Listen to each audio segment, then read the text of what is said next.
Whoa, whoa, whoa, welcome back to the channel. Who's that? Delfina helping Daddy clean the carro.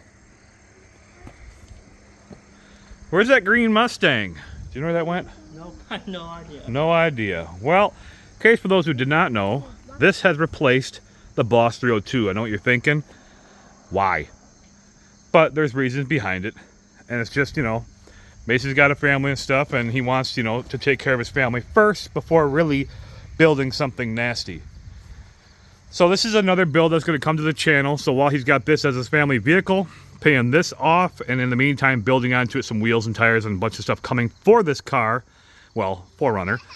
So 2010 4Runner, we're going to do some stuff to here for like an off-road deal, right? Yep. Off-road style.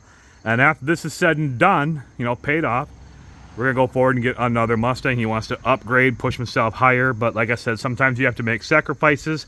And he just, like I said, he's got kids, he loves his kids, and he's out there to support them first. I did sponsor the car, but that's okay. We're going to sponsor this build now. We're going to push this build out there, try to find some stuff to drop the cost down lower, and give you guys something totally different on this channel. So stay tuned to this one.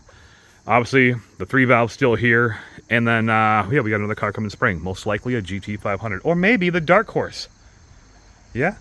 Yeah, what do you guys think? If it's the Dark Horse, I got to wait a little longer. Just a little bit. This is nasty. Look at that biatch. You got a lot of plans for that 4Runner? So far, yeah. So far. Yeah, quite a bit, quite a bit. It's going to be a really cool build, so stay tuned, guys. Yeah.